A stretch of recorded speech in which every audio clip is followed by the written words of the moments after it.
The cargo bay of the Horizon's Edge smelled like engine grease and old metal. Daniel Carter walked between the stacked crates with a tablet in his hand, checking the inventory numbers against the manifest. It was boring work, but necessary. A missing crate could mean the difference between profit and loss on a 3-week journey. He was 32 years old, with tired eyes and rough hands from years of working on starships. He had started as a deckhand at 19 and worked his way up to captain by the time he was 28. The Horizon's Edge was not a fancy ship. It was a mid-size freighter with a crew of 12, hauling supplies between human colonies and neutral trading stations. Daniel stopped walking. Something was wrong. One of the crates in the corner was marked as machine parts, but the seal was broken. He set down his tablet and moved closer. The crate was large enough to hold a ground vehicle. He pulled out his flashlight and pointed it at the gap in the seal. Two pale faces stared back at him. Daniel jumped back and pulled the pistol from his belt. His heart was pounding in his chest. The faces belonged to two women, young and beautiful, with skin as white as fresh snow. Their eyes were closed, and they were not moving. He pressed the come button on his collar. "Lavra, get down to Cargo Bay 3. Bring a medical kit. We have a situation." Lavra Kim arrived 2 minutes later. She was his first officer, a sharp woman in her late 20s who never smiled unless something was very wrong. She looked at the open crate and then at Daniel. "What did you find?" she asked. Daniel pointed his flashlight at the two women. Laura's eyes went wide. She stepped forward slowly and knelt beside the crate. She pressed 2 fingers against the neck of the nearest woman. "She has a pulse," Lavra said, "but it is very slow. Too slow for a human." "They are not human," Daniel said quietly. He had recognized them the moment he saw their faces. The pale skin, the delicate features, the faint shimmer in their hair. These were vampires. And not just any vampires. The jewelry around their necks carried the royal seal of the Nocturne Dominion. Laura saw it too. She stood up and stepped back from the crate. Her face had gone pale. "Daniel, these are vampire nobles. What are they doing on our ship?" Before he could answer, one of the women opened her eyes. They were deep red, like blood in water. She looked at Daniel and then at Laura. Fear crossed her face, followed by confusion. "Where am I?" she asked. Her voice was soft and musical. "You were on the human freighter Horizon's Edge," Daniel said. He kept his pistol pointed at the ground, but did not put it away. "We left Vega 7 station about 6 hours ago. Who are you?" The woman sat up slowly. She reached over and shook her companion, who began to stir. The second woman opened her eyes. They were the same deep red. "I am Serafina," the first woman said. "This is my sister, Lisandro. We are daughters of Queen Valdira of the Nocturne Dominion." Lavra made a sound like she had been punched in the stomach. Daniel felt his blood run cold. Queen Valdira was one of the most powerful rulers in the known galaxy. Her vampire empire controlled 17 star systems. And now her daughters were sitting in his cargo bay. "Why are you here?" Daniel asked. "Why did you hide on my ship?" Serafina and Lysandra exchanged a look. Something passed between them, some silent communication that only twins could share. Then Serafina looked back at Daniel. "We ran away," she said simply. "Ran away from what?" "From a marriage," Lysandra said. Her voice was harder than her sister's, with an edge of anger. "Our mother arranged for us to marry Lord Draven of House Sanguis.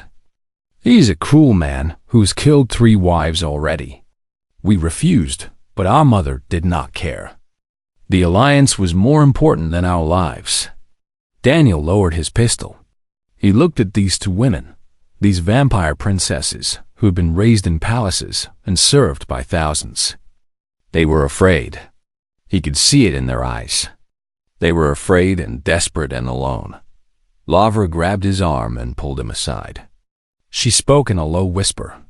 Daniel, we have to turn back. If the Nocturne Dominion finds out we have their princesses, they will destroy us. They will destroy our families. They will destroy our entire colony. You know how vampires treat humans. Daniel knew. The Nocturne Dominion tolerated humans, but nothing more. To them, humans were a young species, barely worth noticing. They had only been traveling the stars for 200 years. The vampires had been ruling their empire for 3,000.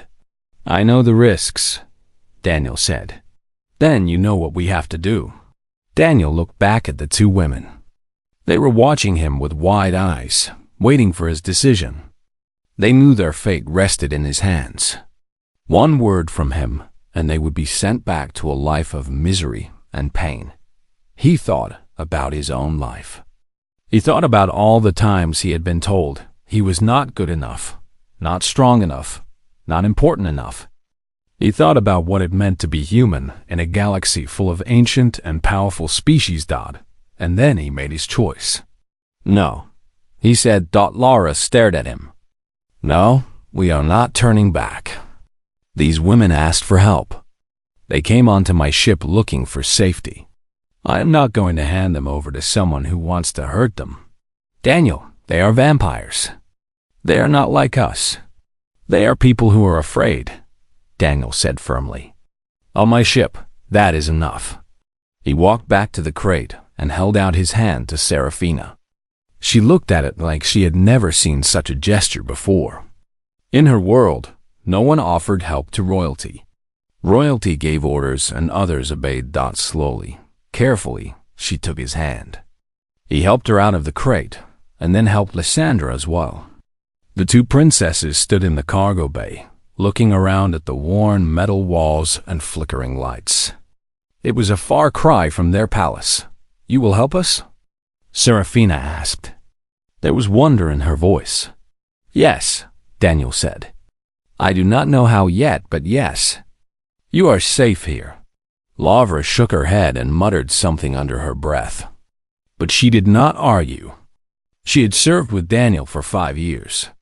She knew that once he made a decision, nothing could change his mind. Daniel led the princesses out of the cargo bay and toward the crew quarters. He did not know what the future would bring. He did not know if they would survive the week. But he knew one thing for certain. He had done the right thing, and that was enough. 3 days passed on the horizon's edge. The ship moved through the black emptiness of space, following the trade routes that Daniel had traveled 100 times before. But this journey was different. Everything was different now. Serafina stood at the observation window, watching the stars drift by. She had never seen space from a ship this small. The royal vessels of the Nocturne Dominion were massive things, with ballrooms and gardens and entire floors dedicated to luxury. This freighter was cramped and noisy. The walls shook when the engines fired. The food was simple and bland, and yet she found herself smiling. She heard footsteps behind her and turned. A young man with messy brown hair and grease on his cheeks was walking toward her. He was carrying 2 cups in his hands. I brought you some coffee, he said. I figured you might be thirsty. Serafina took the cup. She did not need human food or drink to survive, but she had learned that refusing such offers was considered rude among humans.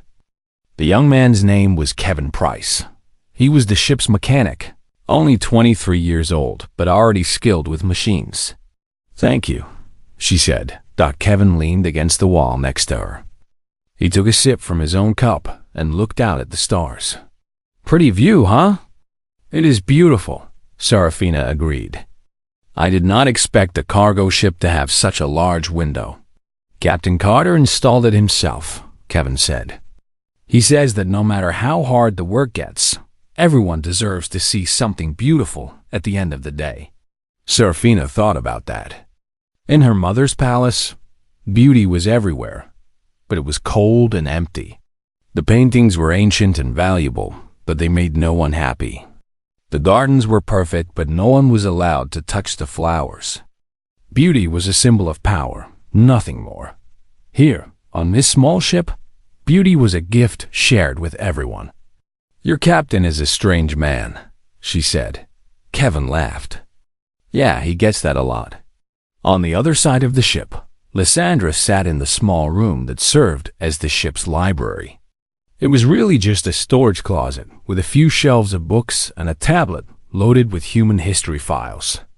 But to Lysandra, it was a treasure. She had spent hours reading about humans. She learned about their wars, their empires that rose and fell, their endless cycles of destruction and renewal. She learned about their scientists and artists, their explorers and dreamers. She learned about Earth, the small blue planet where they had started their journey. It was overwhelming. The vampires had always taught that humans were a young species, barely worth noticing. They lived such short lives, 80 or 90 years at most. What could they possibly accomplish in such a brief time? But Lysandra now saw the truth. Humans accomplished everything in that brief time. They loved with fierce passion, because they knew love would not last forever. They built great things because they knew they would not live to see them crumble. They took risks that vampires would never take because they had nothing to lose. Their mortality was not a weakness. It was their greatest strength. The door opened and Laura Kim stepped inside. The first officer looked tired. She always looked tired these days. "Can I sit?" Laura asked. Lysandra nodded. Laura sat down across from her. "You have been reading all day," Laura said. "What have you learned?" "That we were wrong about your species," Lysandra said quietly. "We thought you were primitive. We thought you were weak. But you are neither of those things." Laura said nothing for a moment. Then she spoke. "Can I tell you something? When Daniel first decided to help you, I was angry. I thought he was being foolish. I thought he was going to get us all killed." She paused. "But I have watched you and your sister these past few days.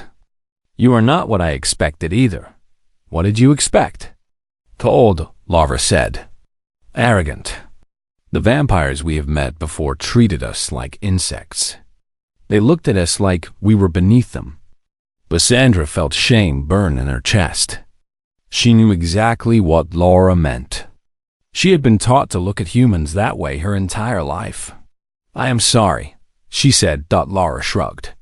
"You are not like them. That is what matters." The next day, the ship stopped at a small colony called New Haven.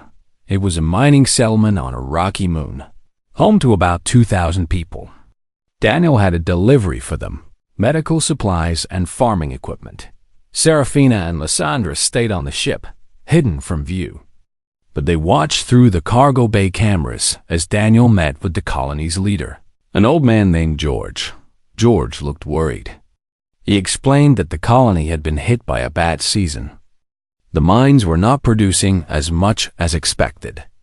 They did not have enough credits to pay for the full shipment. Serafina expected Daniel to argue. In the Vampire Empire, such a situation would lead to harsh negotiations, threats, perhaps even violence. That was weakness, and weakness was punished. But Daniel did something different. He told George to take the full shipment anyway. He said they could pay what they could afford now and send the rest later when times were better. He shook the old man's hand and smiled. George looked like he might cry. Why did he do that? Serafina asked Kevin, who was standing nearby. Kevin looked confused by the question. Because they needed help. What else was he supposed to do? Serafina had no answer. That night, pirates attacked. The warning alarm screamed through the ship at 3 in the morning. Daniel's voice came over the speakers, calm but urgent. All crew to battle stations.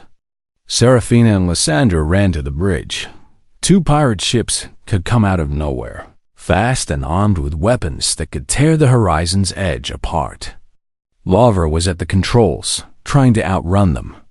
Daniel was giving orders to the crew, his voice never rising above a steady tone.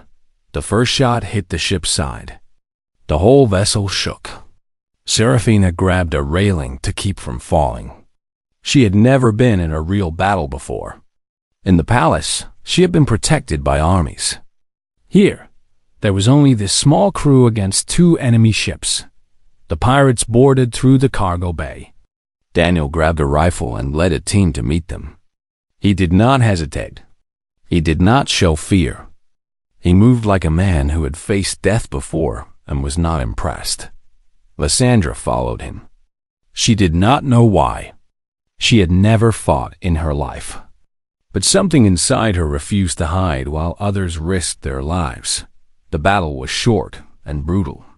The pirates were tough, but Daniel's crew fought with desperate courage.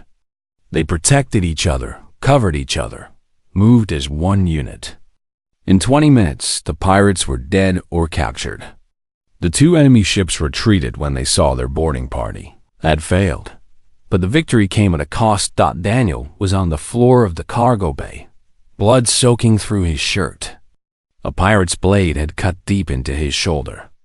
Laura was pressing bandages against the wound, her hands shaking. Lysandra knelt beside him. She had seen the moment it happened. Daniel had thrown himself in front of her when a pirate charged. He had taken the blade meant for her. Why? She whispered. Why did you protect me? Daniel looked up at her with pain-filled eyes. But he smiled. Because you needed help, he said. What else was I supposed to do? And in that moment, Lysandra understood. This was humanity. Not their ships or their weapons or their short lives. It was this simple, stubborn, beautiful willingness to protect others without asking for anything in return. She looked at her sister. Seraphine's eyes were wet with tears. They both knew then that they could never go back to their old lives. They had found something precious on this battered human ship. They had found a new home. Queen Valdira sat on her throne and listened as her spy master delivered the news. Her face showed no emotion. Her eyes, deep crimson like ancient wine, remained fixed on the trembling man before her. You are certain? She asked. Her voice was soft as silk and cold as space. Yes, my queen, the spy master said. He was a thin vampire named Marcus, who had served the royal house for 400 years. Your daughters were seen boarding a human cargo freighter at Vega 7 Station. The ship is called the Horizon's Edge. It is captained by a human named Daniel Carter. The queen said nothing. The throne room was silent. Hundreds of courtiers stood along the walls, afraid to breathe, afraid to move, afraid to draw her attention. Queen Valdira was 2,000 years old. She had ruled the Nocturne Dominion for 15 centuries. She had crushed rebellions, conquered worlds, and built an empire that stretched across 17 star systems. She was feared by every species in the galaxy. And now her own daughters had run away on a human ship. Find them, she said finally. Bring them home. Marcus bowed low. The ship has entered human space, my queen. Our vessels cannot follow without causing an incident. Then cause an incident. The words hung in the air like poison. Marcus nodded and hurried away to carry out her orders. 1 week later, the Horizon's Edge arrived at a human refueling station called Port Ellis. It was a busy place, with ships coming and going at all hours. Daniel guided his freighter into dock and began the process of refilling their fuel tanks. His shoulders still hurt from the pirate attack. Laura had stitched the wound closed, but it would take time to heal properly. He tried not to show the pain in front of his crew. Serafina and Lysandra helped with the work. They had learned quickly, these vampire princesses.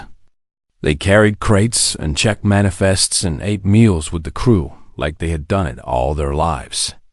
The other crew members had accepted them, slowly at first, then with growing warmth. Kevin taught them human card games. Laura taught them how to read navigation charts. Even old Samuel Green, the grumpy cook who never liked anyone, had started saving them extra portions at dinner. Daniel watched all of this with quiet satisfaction. He had made the right choice. He knew it now more than ever. Then the alarm sounded. "Captain to the bridge." Laura's voice came over the speakers. "We have incoming. You need to see this." Daniel ran to the bridge, his shoulders screaming in protest. He reached the main viewport and stopped cold. A ship was approaching port, Alice, but calling it a ship was like calling an ocean a puddle. It was massive, larger than the entire station, black as midnight with red lights glowing along its hull. It moved through space like a predator approaching prey. "That is the Crimson Throne," Lysandra whispered. She and Serafina had followed Daniel to the bridge. Their faces were white with fear. "It is our mother's personal warship." Laura checked the sensors. "It has enough firepower to destroy this station 10 times over." "What do we do, Captain?" Before Daniel could answer, the communications panel lit up. An incoming message. He looked at Serafina and Lysandra. They nodded slowly. "Put it through," Daniel said. The view screen flickered, and Queen Valdira appeared. Daniel had never seen a vampire queen before. He had heard stories, but stories could not capture the reality. She was beautiful in a terrifying way, like a blade or a storm. Her hair was black as the void between stars. Her eyes burned with ancient power. She wore robes of deep red, and a crown of dark metal sat upon her head. "Human," she said. Her voice filled the bridge like ice water. "You have something that belongs to me." Daniel stepped forward. He felt his crew's eyes on him. He felt the weight of the moment pressing down on his shoulders. "Your Majesty," he said, "I am Captain Daniel Carter of the Horizon's Edge. I do not know what you mean." The Queen's eyes narrowed. "Do not play games with me, insect. My daughters are on your ship. I can sense their blood from here. Return them immediately, and I may allow you and your crew to live. Mother." Serafina stepped forward, moving to stand beside Daniel. Lysandra followed her. The two princesses faced the view screen, facing their mother for the first time in weeks. "Serafina," the Queen said. Something flickered in her eyes. It might have been relief. It might have been anger. "Lysandra, come home. This foolishness has gone on long enough." "We are not coming home," Serafina said. Her voice trembled but did not break. "We will not marry Lord Draven. We will not be sold like property for a political alliance. You are princesses of the Nocturne Dominion," the Queen said coldly. "Your duty is to your bloodline, not to your personal wishes." "Our duty is to ourselves," Lysandra said. "We have learned that from the humans. They taught us that we have the right to choose our own path." The Queen laughed. It was not a pleasant sound. "Humans? You have been corrupted by these short-lived creatures? They are nothing. They are dust compared to our eternal empire." "They are more than you will ever understand," Serafina said softly. The Queen's face hardened. She looked at Daniel with pure hatred. "You have poisoned my daughters against me, human. You have turned them against their own blood. For this crime, you will pay." "I have done nothing but offer them shelter," Daniel said calmly. "They came to me seeking safety. I gave it to them. That is all. That is all?" The Queen's voice rose. "You have stolen the heirs to the greatest empire in the galaxy. You have corrupted their minds with your primitive ideas. And you say that is all?" She leaned forward, her eyes blazing. "I challenge you, human. A duel of honor under the ancient laws of my people. If you win, my daughters may choose their own fate. If you lose, they return with me, and you die." The bridge fell silent. Laura grabbed Daniel's arm. "You cannot accept this," she whispered urgently. "No human has ever survived a vampire duel. They will send their best warrior against you. You will die." Daniel looked at Serafina and Lysandra. They were shaking their heads, begging him with their eyes to refuse. He saw the fear there and beneath it. Something else. Hope. Hope that someone would fight for them. He turned back to the view screen. I accept your challenge, Queen Valdera. The queen smiled. It was the smile of a predator who had just cornered its prey. So be it.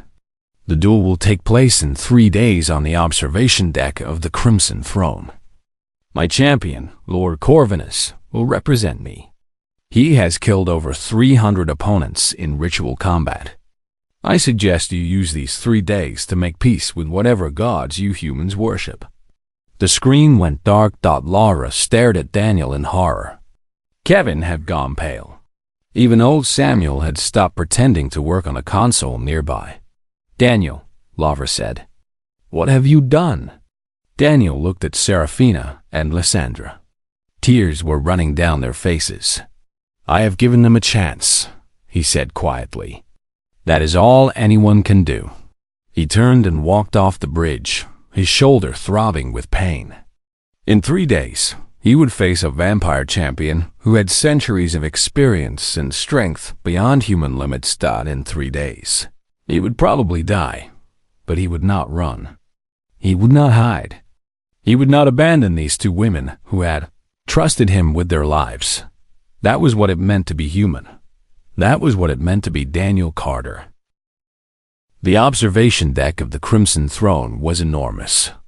Its ceiling, arched high above, made of transparent material that showed the endless stars beyond. The floor was polished black stone, cold and hard. Hundreds of vampires lined the walls in their finest robes, watching with hungry eyes. Daniel Carter stood at one end of the deck. He wore simple clothes, a gray shirt and dark pants, the same things he wore on his ship. He had no armor. He had no fancy weapons. In his hands, he held a combat knife and a pulse pistol, the tools of a working spacer. Nothing more. At the other end stood Lord Corvinus. The vampire champion was terrifying to behold. He stood nearly 7 feet tall, with shoulders as broad as a doorway. His skin was pale as death, and his eyes glowed red in the dim light. He wore ceremonial armor that had been passed down through his bloodline for 1,000 years. In his hand, he carried a blade that had killed more opponents than Daniel could count. 312, according to the records. 312 duels. 312 victories. Not a single loss. Queen Valdera sat on a raised platform overlooking the deck. Her face was a mask of cold satisfaction. She had no doubt about the outcome. Her champion would destroy this human, and her daughters would come home. Serafina and Lysandra stood nearby, guarded by vampire soldiers. They had begged Daniel not to do this. They had offered to go back willingly if he would just walk away. But he had refused. Some things are worth fighting for, he had told them, even if you might lose. Laura and Kevin watched from the human section of the observation deck. A small group of human diplomats had arrived from a nearby colony, shocked to learn that a freighter captain had stumbled into an interstellar incident. They looked pale and nervous. A vampire herald stepped forward and raised his hand. The duel will now begin, he announced. By the ancient laws, the combat ends when one party yields or dies. There will be no interference. There will be no mercy. He lowered his hand. Begin. Lord Corvinus moved. Daniel had never seen anything so fast. One moment, the vampire was across the deck. The next moment, he was right in front of Daniel, his blade slicing through the air. Daniel threw himself backward, barely avoiding the strike. The blade passed so close that it cut a line across his chest. First blood. The vampire audience murmured in approval. Corvinus smiled, showing his fangs. You are slow human, he said. This will not take long. He attacked again. Daniel raised his knife to block, but the force of the blow sent him sliding across the floor. His arm went numb.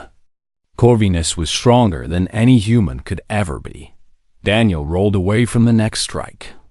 He came up, firing his pulse pistol.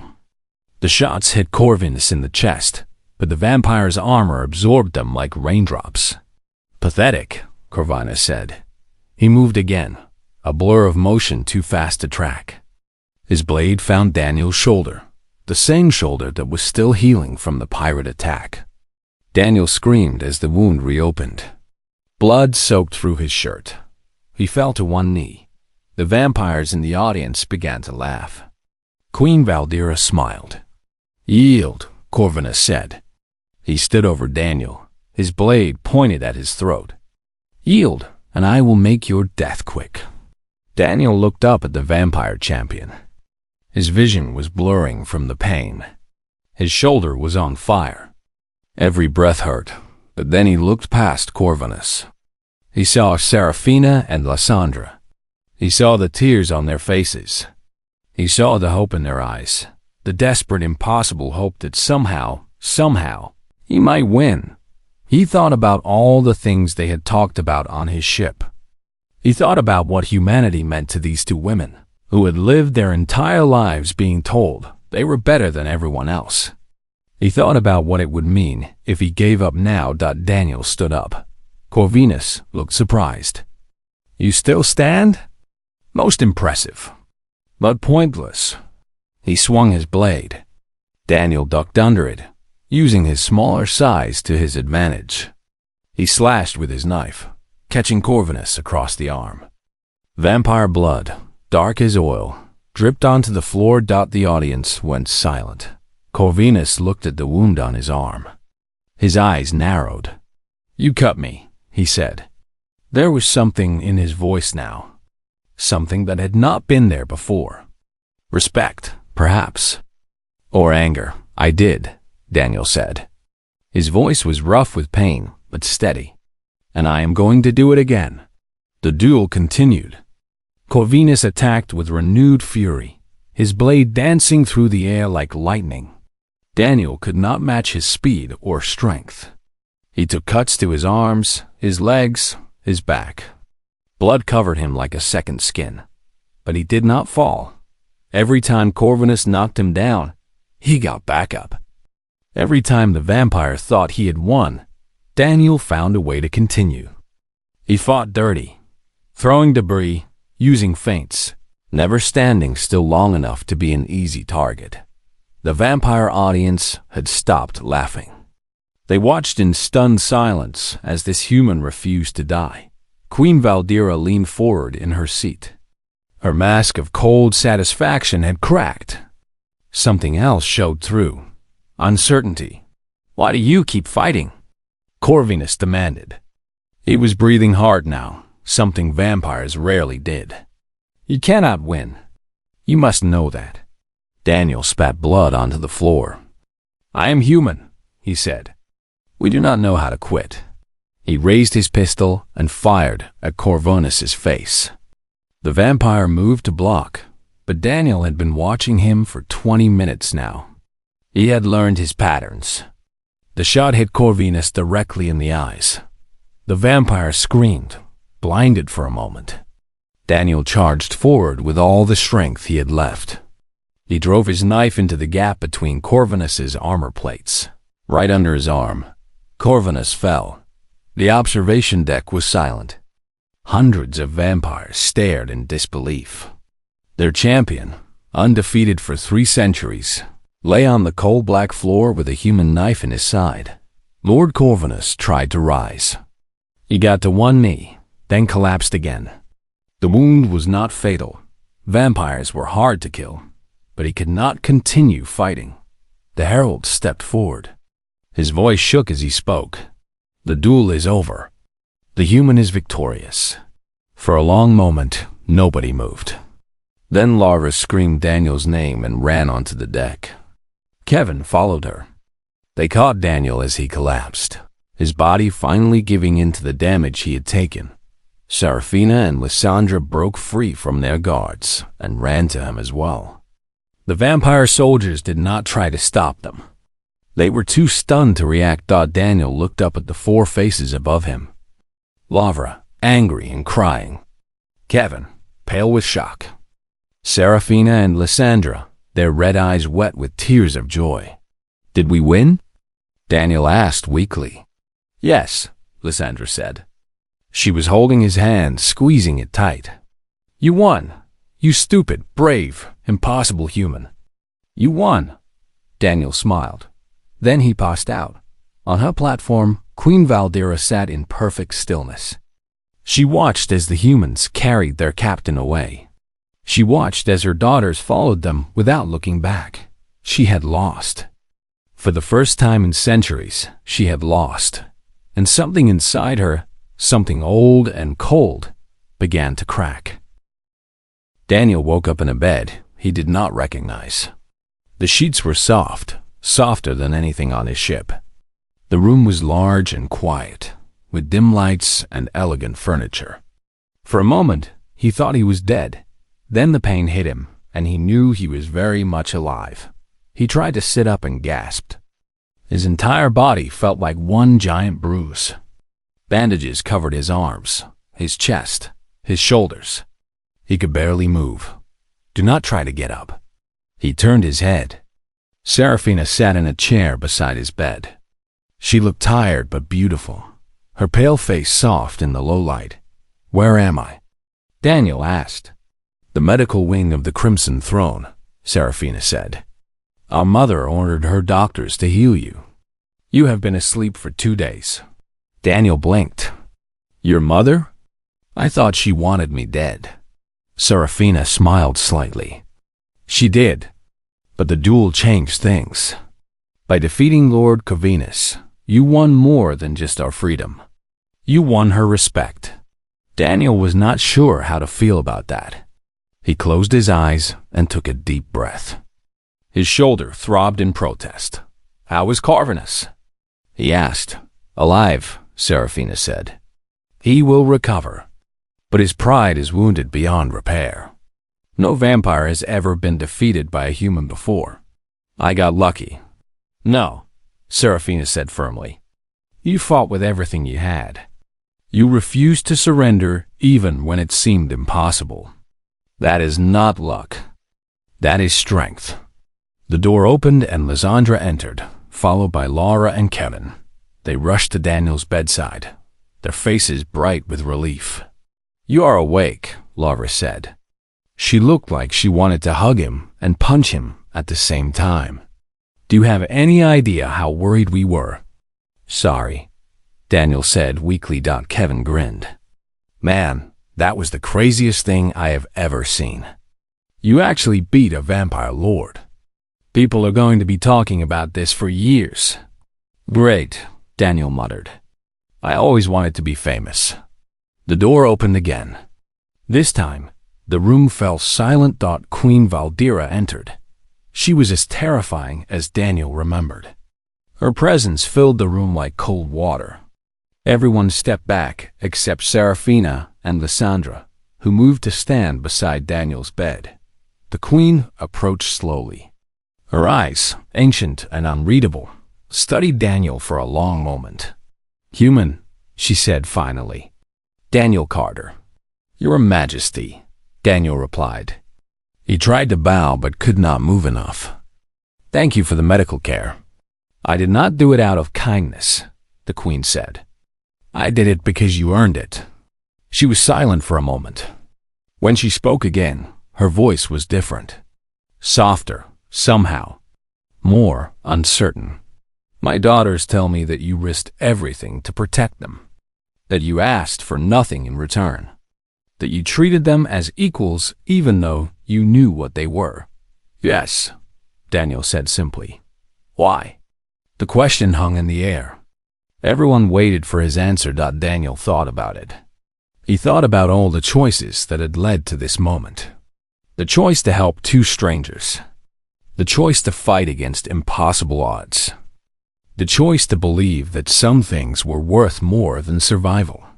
Because where I come from, he said, you do not need a reason to help someone. You do it because it is right. The queen stared at him. Something flickered in her eyes. It might have been confusion. It might have been recognition. For 2,000 years, she had ruled through fear and strength. She had forgotten that there were other ways to lead. You are a strange creature. she said at last.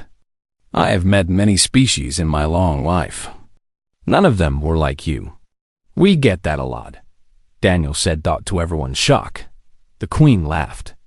It was a small sound, barely more than a breath, but it was real. I spent centuries believing that humans were beneath us, she said. A young species, primitive and weak, destined to fade into history. But you have shown me something different. You have shown me that strength is not measured in years or power. It is measured in will. She turned to look at her daughters. You chose to stay with these humans. I understand now why.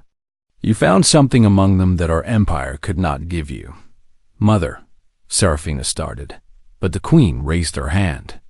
I'm not here to take you back. You won that right fairly. But I am here to offer something else. She looked at Daniel again. For the first time in history, I propose an alliance between the Nocturne Dominion and humanity. Trade agreements, cultural exchange, mutual defense. Your species has earned the right to be treated as equals. Lavra nearly choked. Kevin's eyes went wide. Even Seraphina and Lysandra looked stunned. An alliance, Daniel repeated. Just like that? Not just like that, the Queen said. You fought and bled for this. You earned it. And my daughters will serve as ambassadors between our peoples, bridging the gap that has existed for too long. She extended her hand toward Daniel. It was a human gesture, one that vampires never used. Daniel reached out and took her hand. Her skin was cold as ice, but her grip was firm. I accept, he said. On behalf of humanity, I accept. 1 week later, the Horizon's Edge undocked from the Crimson Throne and began its journey back to human space. The crew was happy to be going home. Lavra had spent the entire week worried that something would go wrong. Kevin had spent it asking vampires questions until they got annoyed with him. But for Daniel, the week had been peaceful. He spent his time healing and thinking about everything that had happened. He was standing at the observation window when Seraphina and Lysandra found him. They stood on either side of him, looking out at the stars. You could have gone back with your mother, Daniel said. You are princesses. You could have had everything. We have everything, Lysandra said. We have a purpose. We will help our peoples understand each other. And we have a home, Seraphina added. She smiled at Daniel. If you will have us. Daniel looked at these two women, these vampire princesses who had become his crew, his friends, his family. He thought about how much had changed as he found them hiding in a cargo crate. Of course, he said. The Horizon's Edge is not much, but it is home. Laura's voice came over the speakers. Captain to the bridge. We are about to jump to the trade route. Also, Kevin wants to know if vampires can eat pizza. Seraphina and Lysandra exchanged a glance and burst out laughing. Daniel shook his head and smiled. Tell Kevin that we will find out at the next port. He walked toward the bridge, the princesses following behind him. Outside the window, the stars began to stretch as the ship prepared to jump. The galaxy had changed. An ancient empire had found respect for a young species. Two worlds had begun to come together. And it had all started with one man who refused to give up. Daniel took his seat on the bridge. Lavra was at her station. Kevin was grinning like a child. Seraphina and Lysandra found places to stand, looking around at the worn metal and flickering lights with fondness. Set course for Port Ellis, Daniel said. We have a delivery to make. The Horizon's Edge jumped into hyperspace, leaving the Crimson Throne behind. Ahead of them lay the stars, and beyond that, a future that no one had imagined. A future built on courage, kindness, and the stubborn human belief that everyone deserves a chance. And that was only the beginning.